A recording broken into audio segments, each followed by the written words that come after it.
ये सवाल है दोस्तों, आपसे नहीं पूरे देश के साथ सवाल है, उन बेरोजगार लोगों से सवाल है, उन स्टूडेंटों से सवाल है जो 3 करोड़ स्टूडेंटों का भविष्य दांव पर लगा दिया।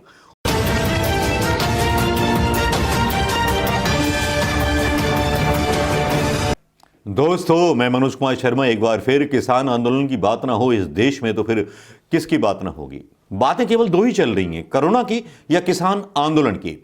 किसान आंदोलन में जिस तरह से लोग बढ़ चढ़ करके भाग ले रहे हैं और जिस तरह से किसान आंदोलन से संबंधित वीडियोस को सरकार के द्वारा नीचे दबाया जा रहा है, जिस तरह से फेसबुक पर उनके ऊपर कार्रवाई हो रही है, वो वाकई में चिंताजनक है। शायद लोकतंत्र का एक गला घोटने की तैयारी है, बल्कि लोकतंत्र का गला घुट चुका है।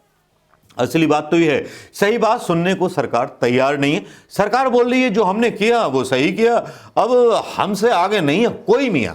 अबे मियां तो बहुत बड़े बैठे हैं, ये हिंदुस्तान की जनता है ना, जब ठप्पा मारेगी।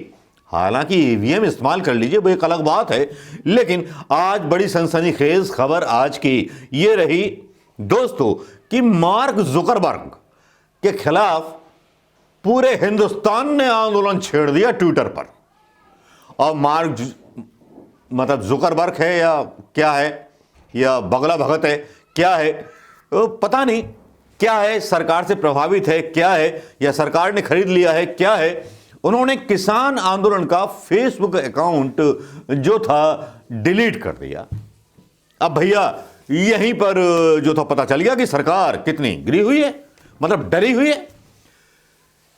12 लाख जिसके सब्सक्राइबर एकदम से 4 दिनों के अंदर हो गए हों, जिस किसान एकता मंच के, उस पर जुकरबर्ग ने एक्शन लिया तानाशाह की तरह, जैसे कि पुलिस वाला वही हो, वो हमारी आवाजों पर कंट्रोल करेगा, तो फिर ऐसे फेसबुक का फायदा क्या। फेसबुक का बहिष्कार कीजिए, आउट ऑफ फेसबुक। मैं अपील करता हूं दोस्तों, फेसबुक से अपना अकाउंट डिलीट कीजिए। जितने भी लोकतंत्र को मानने वाले लोग हैं, फेसबुक से अकाउंट डिलीट कर दीजिए। मैंने 1 साल पहले से फेसबुक पर एक्टिव रहना ही छोड़ दिया है। मैं जब लिखता था तो बत्ती लग जाती थी मोदी सरकार को पिछवाड़े में, इसीलिए फेसबुक के थ्रू मेरे सारे आर्टिकल्स मिटा दिए जाते थे, वीडियो मिटा दिए जाते थे। और अब यह कमीनापन फिर दिखा दिया जुकरबर्ग ने।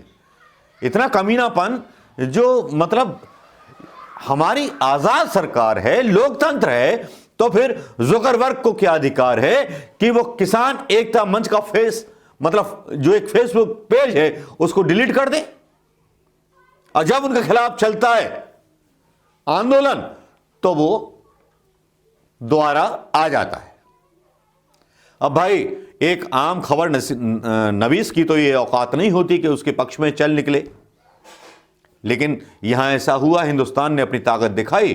किसान एकता मंच का जो था पेज जो बंद किया था वो अपने मुकाम पर आ गया, फिर से चालू हो गया, जिसमें किसानों ने अपना खुद का आईटी सेल बना लिया है, अपना खुद का अखबार छापने लगे हैं।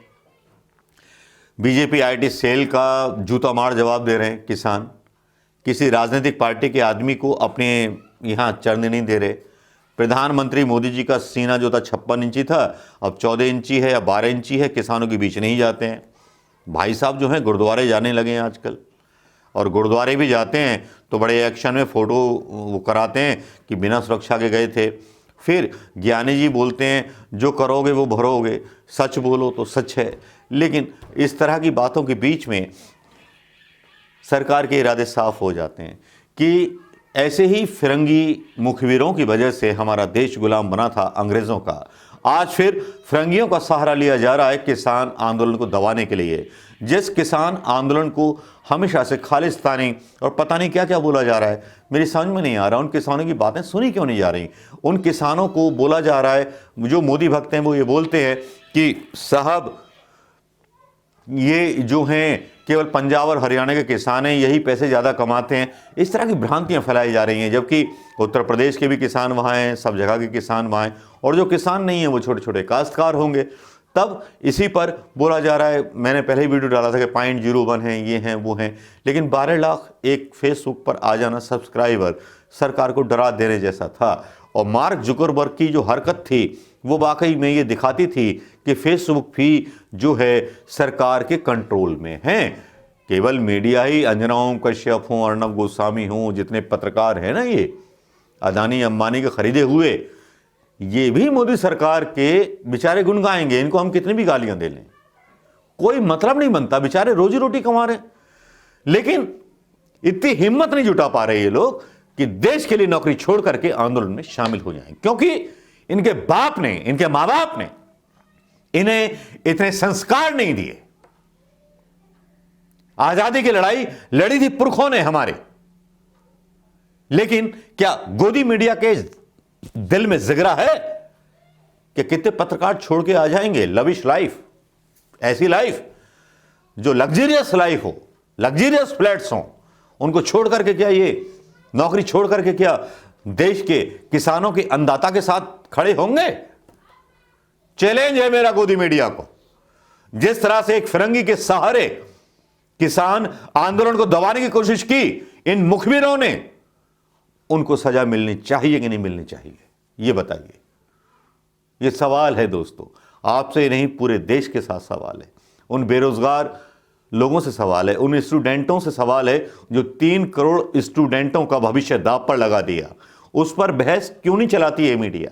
उस पर बात क्यों नहीं करती है मीडिया? किसान ना हुए, परेशान हो गए। अब तक बोल रहे हैं लिख के दे दो, तो लिख के देने में परेशानी क्या है? प्रधानमंत्री मोदी जी दाढ़ी बढ़ा करके आते हैं, ऋषि बनकर के आते हैं, उनके जो चमचे हैं कानिया बाबा और वो पता नहीं कौन कौन है, वो शहद में चीनी मिलाता है, उस पर कार्रवाई नहीं होती। कार्रवाई किसी पे नहीं होती, चोरों पर कार्रवाई नहीं होती, किसानों पर कार्रवाई के लिए बंदूक ताने बैठे हैं कि इनमें आतंकवादी बैठे हुए हैं। कंगना रणावत से बुलवाया जाता है कि आतंकवादी बैठे हुए हैं किसान। गुस्सा तो आता होगा ना दोस्तों, गुस्सा आना स्वाभाविक है। ये वो किसान है जिसने लेकिन क्या कभी इन किसानों के बेटों पर जवाब और सवाल दिए? या इन किसानों के बेटों के बारे में बात हुई जो सीमा की रक्षा करते हैं? क्योंकि पंजाब में एक सिख किसान के यहां से एक बेटा सेना की सरहद की चौकसी करता है। उस पर क्या बात करेंगे प्रधानमंत्री मोदी जी? या उसके बारे में कभी सवाल करेंगे कि मोदी ने अपने कितने बेटे पैदा किए जो सरहद पर अपनी जान दे सके? या अमित शाह ने अपने बेटे को सरहद पर भेजा, क्रिकेट कंट्रोल बोर्ड का अध्यक्ष बना के भेज दिया? वाह, क्या राष्ट्रभक्ति है! कैसे राष्ट्र प्रेमी हो आप, जो एक फिरंगी का सहारा लेते हो किसान आंदोलन को दबाने के लिए, उसका पेज खत्म करने के लिए। तुम तब भी वही थे, आज भी वही हो, और हम तब भी वही थे, हम आज भी वही हैं। दोस्तों नमस्कार, कैसा लगा ये वीडियो? पसंद आया हो तो शेयर करना मत भूलिएगा। मैंने बोला ना, एक कमेंट 100 जूते, एक शेयर 1000 जूते। मारते रहिए, जितनी तबीयत करे, दोस्तों को बोलते रहिए। नमस्कार, जय हिंद।